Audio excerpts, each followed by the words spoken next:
విదేశాల్లో చదవాలనుకుంటున్నారా? అయితే విదేశ్ కన్సల్ట్ ని సంప్రదించండి. ఆంధ్రప్రదేశ్ ఉప ముఖ్యమంత్రి జనసేన పార్టీ అధినేత పవన్ కళ్యాణ్ జనసేన పార్టీ ఆవిర్భావ సభలో చేసినటువంటి వ్యాఖ్యలు దేశవ్యాప్తంగా దుమారం రేపాయి. ఇతర భాషలను వ్యతిరేకించేటువంటి విధానం పైన పవన్ కళ్యాణ్ చేసినటువంటి వ్యాఖ్యలు గతంలో పవన్ కళ్యాణ్ చేసినటువంటి ఉత్తరాది దక్షిణాది అంశం పైన చేసినటువంటి వ్యాఖ్యలు ఈ రెండింటిని కంపేర్ చేస్తూ తమిళనాడు దగ్గర నుంచి రాజకీయ పార్టీలకు చెందినటువంటి అనేక మంది నాయకులు ఉదయం నుంచి కూడా తోలనాడుతున్నటువంటి పరిస్థితి. ఆయన చేసిన వ్యాఖ్యలపైన కామెంట్స్, ట్రోల్స్ వరుసపెట్టి చేస్తున్న పరిస్థితి. దీన్ని గమనించిన తర్వాత పవన్ కళ్యాణ్ ఒక రిప్లై ఇచ్చారు. ఈ రిప్లై చాలా ఆసక్తికరంగా ఉంది. అసలు ఆ రిప్లై ఏంటో మనం చూసేటువంటి ప్రయత్నం చేద్దాం. జనసేన పార్టీ అధినేత తన ట్వీట్లో చేసినటువంటి కామెంట్స్ ఇవి. ఈరోజు ఈ కామెంట్స్ ఎలా అయితే వస్తున్నాయో వరుసపెట్టి ఆయన మీద నెగిటివ్ ట్రోల్స్, నెగిటివ్ కామెంట్స్ వస్తున్నాయో దాన్ని దృష్టిలో పెట్టుకొని చేసినటువంటి either imposing a language forcefully or opposing a language blindly. అది తెలుగు పాఠకులు, ప్రేక్షకుల సౌలభ్యం కోసం దీన్ని ట్రాన్స్లేట్ చేసేటువంటి ప్రయత్నం కూడా చేద్దాము. ట్రాన్స్లేట్ చేసి నేరుగా అందులో ఏమన్నా భాషా దోషాలు ఉంటే కూడా పరిహరించేటువంటి ప్రయత్నం చేద్దాం. సో ఇది పవన్ కళ్యాణ్ చేసినటువంటి ట్వీట్ తెలుగు అనువాదం. ఒక భాషను బలవంతంగా రుద్దడం లేదా భాషను గుడ్డిగా వ్యతిరేకించడం రెండు మన భారతదేశం యొక్క జాతీయ మరియు సాంస్కృతిక ఏకీకరణ లక్ష్యాన్ని సాధించడంలో సహాయపడవు.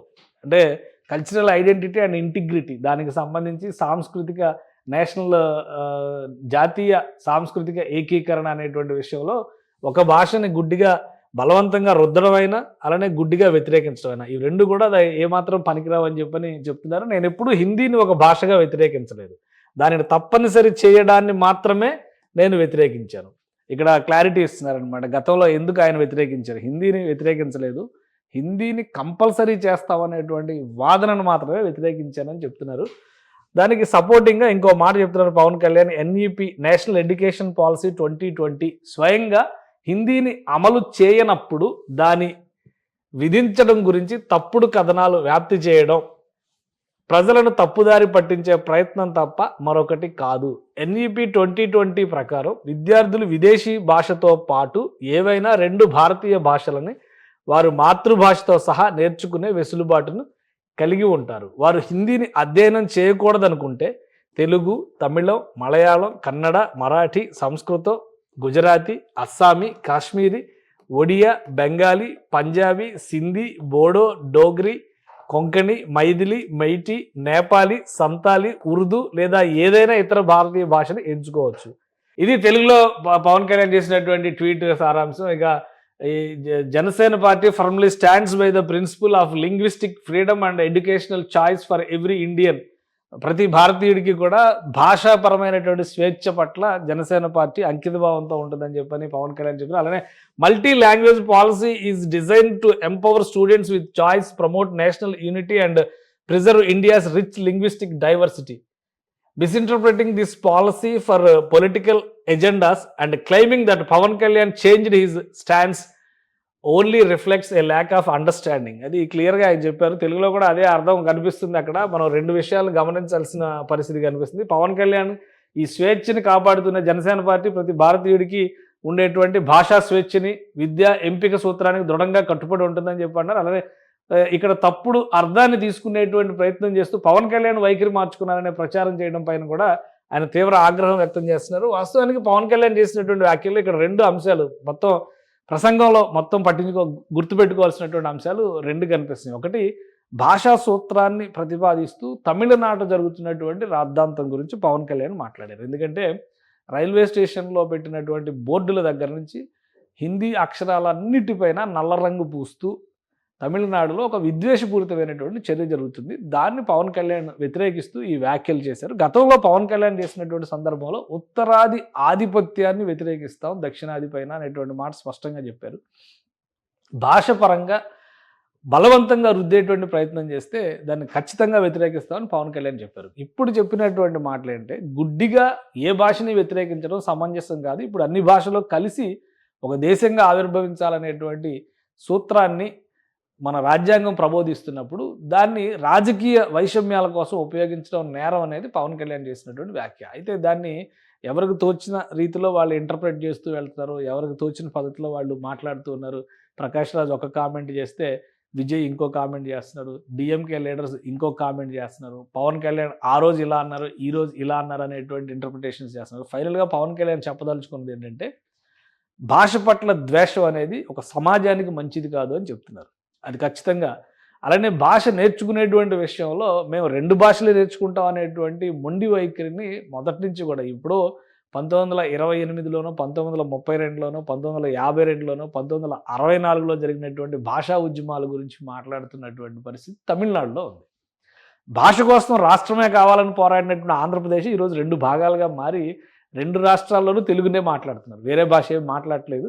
అందుకనే పవన్ కళ్యాణ్ చెప్తున్నటువంటి మాట ఏంటంటే ఈ బహుభాషా సూత్రాన్ని పాటించండి. ఇటీవల చంద్రబాబు నాయుడు గారు ఢిల్లీ పర్యటనలో ఉన్న సందర్భంలో కూడా ఈ 2 భాషలు త్రిభాషా సిద్ధాంతం గురించి అడిగినప్పుడు ఆయన ఒక మాట అన్నారు, నేను 10 భాషలు నేర్చుకోమని చెప్తున్నానని. ఇప్పుడు పవన్ కళ్యాణ్ గారు చెప్తున్న మాట కూడా అదే, 1 కాదు 4 భాషలు నేర్చుకోవాలని చెప్తున్నాడు. వాస్తవానికి 4 భాషలు నేర్చుకోవడం వలన ఇంకా ఎక్కువ అడ్వాంటేజ్ ఉందనేటువంటిది గతంలో కూడా చరిత్రపరంగా చూస్తే కూడా నిరూపణ అయింది. మద్రాస్ ప్రెసిడెన్సీకి ఒకప్పుడు అధికారిక భాషలు 4 ఉండేవి.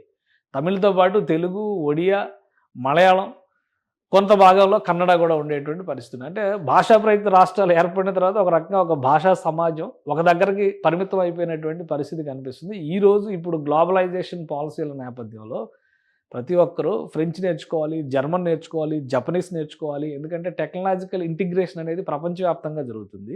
దాన్ని దృష్టిలో పెట్టుకుని ఆంధ్రప్రదేశ్ ప్రభుత్వంలో ఉన్నటువంటి ముఖ్యమంత్రి, ఉప ముఖ్యమంత్రి కూడా 4 భాషలు నేర్చుకుంటే ఎక్కువ ప్రయోజనం ఉంటుంది అనేటువంటి మాట చెబుతూ వస్తున్నారు. కానీ ఇది రాజకీయంగా టర్న్ అవుతున్నటువంటి పరిస్థితి కనిపిస్తుంది. ఇప్పుడు ఈ ట్వీట్ సారాంశంలో కూడా పవన్ కళ్యాణ్ చేసినటువంటి వ్యాఖ్యలు అదే, ఏ భాష అయినా నేర్చుకోవచ్చు. ఇంకోటి ఏంటంటే ఎడ్యుకేషన్ పాలసీ 2020 అనేది చాలా కీలకమైనటువంటి మార్పులను ప్రతిపాదిస్తుంది.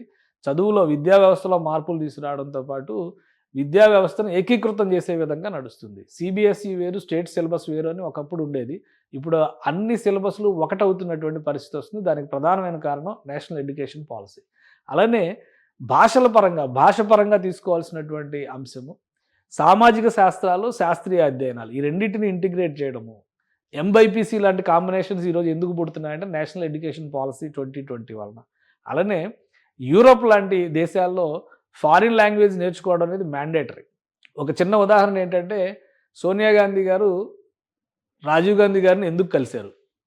ఆమె ఇంగ్లీష్ నేర్చుకోవడానికి ఇంగ్లాండ్ వెళ్ళారు, రాజీవ్ గాంధీ గారు అక్కడ చదువుకోవడానికి ఇంగ్లాండ్లో ఉన్నారు. కాబట్టి ఇంగ్లీష్ నేర్చుకునే క్రమంలో వాళ్ళిద్దరు పరిచయం జరిగింది. అసలు ఇంగ్లీష్ ఎందుకు నేర్చుకోవడానికి వెళ్ళారంటే అక్కడ ఉన్న ఎడ్యుకేషన్ పాలసీ ప్రకారం చూసినప్పుడు వేరే ఏదైనా ఒక భాష, మాతృభాషతో పాటు వేరే 2 భాషలు నేర్చుకోవడానికి యూరోపియన్ ఎడ్యుకేషన్ సిస్టంలో వెసులుబాటు ఉంది. అందుకనే ప్రతి జర్మను ఇంగ్లీష్ మాట్లాడగలుగుతారు, ఇటాలియన్ మాట్లాడగలుగుతారు, లేదా స్పానిష్ మాట్లాడగలుగుతారు, లేదా ఫ్రెంచ్ మాట్లాడగలుగుతారు. కాబట్టి యూరోపియన్ కంట్రీస్ అన్నీ కూడా ఒక డిఫరెంట్ ఎడ్యుకేషన్ మోడల్ని ఫాలో అవుతున్నాయి. చిన్న చిన్న దేశాలుగా ఉన్నా కానీ భాష పరంగా, కమ్యూనికేషన్ పరంగా ఎలాంటి సమస్య ఆ దేశాల మధ్య ఉండడం లేదు. దానికి ప్రధానమైన కారణం అక్కడ ఉన్నటువంటి విద్యా విధానం. ఈరోజు భారతదేశంలో 500 భాషలు ఉన్నాయని చెప్తున్నాం, అధికారికంగానే 23 భాషలు లెక్క చెప్తున్నాం. కానీ ఒక భాషతో ఒక భాషకు సంబంధం లేనటువంటి సమాజాన్ని నిర్మించుకుంటే కనుక భవిష్యత్తు అంధకారం అవుతుందనే నేషనల్ ఎడ్యుకేషన్ పాలసీ 2020 చెబుతుంది. అందుకనే బహుభాషా విధానాన్ని ప్రోత్సహించాలి అనేది కేంద్ర ప్రభుత్వం ఒక విధానంగా తీసుకుంది. కానీ కేవలం హిందీని ఒక బూచిగా చూపించి తమిళనాడులో రాజకీయంగా జరుగుతున్నటువంటి పోరాటాలని ఇతర రాష్ట్రాలకు వ్యాప్తి చెందకుండా ఉండేటువంటి క్రమంలో కొంతమంది నాయకులు చేస్తున్నటువంటి వ్యాఖ్యలు, అదే క్రమంలో పవన్ కళ్యాణ్ కూడా భాషా విధానం పైన తన అభిప్రాయాలు తెలియజేశారు. దాన్ని గతంలో చేసినటువంటి పాలసీలు 2020లో వచ్చింది ఎడ్యుకేషన్ పాలసీ. పవన్ కళ్యాణ్ గారు 2011లోనో, 2016లోనో, 2014లోనో చేసిన కామెంట్స్ 2020 ఎడ్యుకేషన్ పాలసీ తర్వాత ఇర్రిలవెంట్ అని అనుకోవడానికి కూడా అవకాశం ఉంటుంది కదా. కానీ దీన్ని పక్కన పెట్టేసి కేవలం రాజకీయంగా పవన్ కళ్యాణ్ చేసినటువంటి వ్యాఖ్యలను టార్గెట్ చేయడం అనేది ఒక పనిగా పెట్టుకోవడం పైన ఆయన అసహనం వ్యక్తం చేస్తున్నారు. దానికి కారణంగానే ఈ ట్వీట్ చేశారు. ఇది కేవలం రాజకీయ దుమారంగా తమిళనాడులోనే పరిమితం అవుతుందా, ఇతర రాష్ట్రాలకు వ్యాపిస్తుందా? ఇది కూడా చాలా కీలకమైనటువంటి అంశం. తమిళనాడు ఈ మధ్య కాలంలో దక్షిణాది రాజకీయాలను ఎక్కువ ప్రభావితం చేసేందుకు ప్రయత్నాలు చేస్తుంది. దానికి కారణం ఏంటంటే డీలిమిటేషన్ దగ్గర నుంచి అనేక సమస్యలను ప్రధాన ఎజెండాగా తీసుకుంటున్నారు. కానీ భాషాపరమైనటువంటి చర్చ విషయంలో మాత్రం బహుభాషా ప్రావీణ్యం అనేది ప్రతి ఒక్కరికి అవసరం అనేది పవన్ కళ్యాణ్ చెబుతున్నటువంటి మాట. సుమన్ టీవీలో మీ పర్సనల్ అండ్ బిజినెస్ ప్రమోషన్స్ కోసం కింది నెంబర్కి కాంటాక్ట్ చేయండి.